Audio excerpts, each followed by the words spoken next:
Friends, ఈరోజు మనం అటుకులు మిక్చర్ చేయబోతున్నాము. దానికి కావాల్సిన పదార్థాలు పల్లీలు, జీడిపప్పు, కొబ్బరి ముక్కలు, పోపు గింజలు, ఒక 5-6 పచ్చిమిర్చి, కరివేపాకు కొద్దిగా, అటుకులు, సాబుదానా, కావలసినంత ఉప్పు. ఫస్ట్ మనము అటుకులని ఒక 10-15 నిమిషాలు నూనె లేకుండా రోస్ట్ చేసుకోవాలి.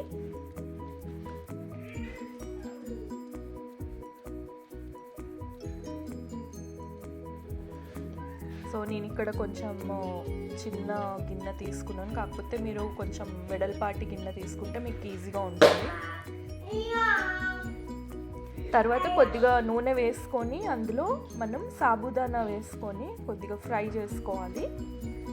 సాబుదానా వేస్తే బాగుంటుంది, మనకి క్రంచిగా తగులుతూ. పల్లీలు, జీడిపప్పు ఎలా వేసుకుంటున్నామో ఇది కూడా అలా మనకి క్రంచిగా బాగుంటుంది మిక్చర్లో. సో మనం సాబుదానాను కూడా ఫ్రై చేసుకోవాలి. ఫ్రై చేసుకొని దీన్ని పక్కకు పెట్టుకోవాలి.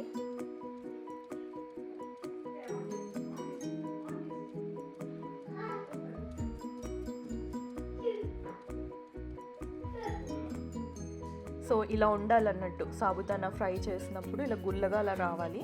తర్వాత ఇంకొక గిన్నెలో కొంచెం ఆయిల్ పోసుకొని మన పోపు గింజలు అన్నీ ఒకటి తర్వాత ఒకటి వేసుకొని ఫ్రై చేసుకోవాలి. ఫస్ట్ జీలకర్ర, మినపప్పు, ఆవాలు వేసి ఫ్రై చేసుకొని వెంటనే మనం పసుపు, పచ్చిమిర్చి, చీల్చిన పచ్చిమిర్చి ముక్కలు, కరివేపాకు వేసి ఫ్రై చేసుకొని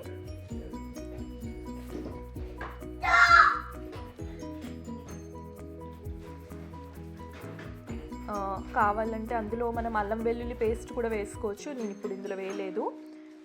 ఇప్పుడు ఇందులో కొబ్బరి ముక్కలు వేసి ఫ్రై చేస్తున్నాను.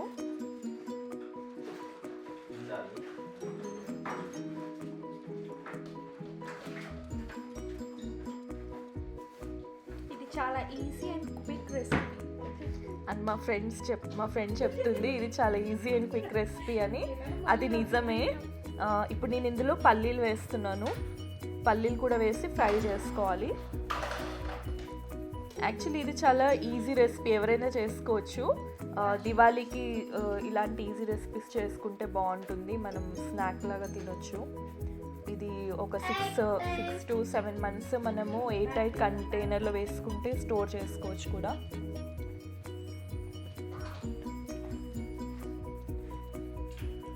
ఇందులో కొంచెం ఉప్పు వేసుకుంటే కొద్దిగా ఫాస్ట్గా ఫ్రై అవుతుంది. సో కొంచెం లైట్గా ఉప్పు వేసుకొని కలుపుకొని ఫ్రై చేసుకోవాలి.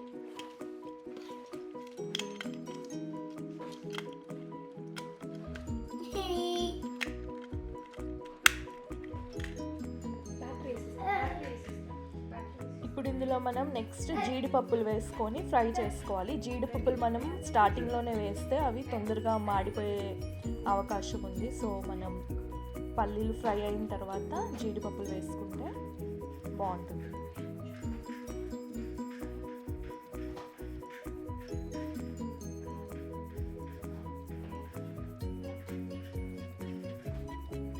ఇవన్నీ ఫ్రై అయిన తర్వాత మనం ఇంతకుముందు రోస్ట్ చేసి పెట్టుకున్న అటుకులు, సాబుదానా అన్నీ వేసి ఈ పోపులో వేసుకొని మంచిగా కలుపుకోవాలి. ఇదే టైంలో మనం ఎంతైతే ఉప్పు పడుతుందో టేస్ట్ ప్రకారం ఆ ఉప్పు ప్లస్ ఇంకేదైనా అడిషనల్ మసాలాస్, చాట్ మసాలా కానీ ధనియాల పొడి కానీ అది మన టేస్ట్కి తగినట్టు వేసుకొని కలుపుకొని కొద్దిసేపు రోస్ట్ చేసుకోవాలి. ఇది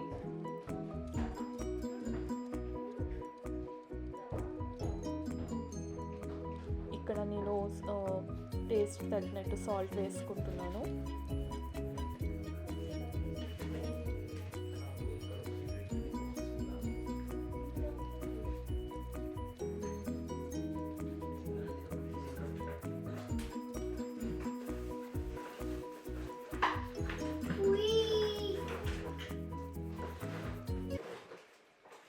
అంతే, మన అటుకుల మిక్చర్ రెడీ.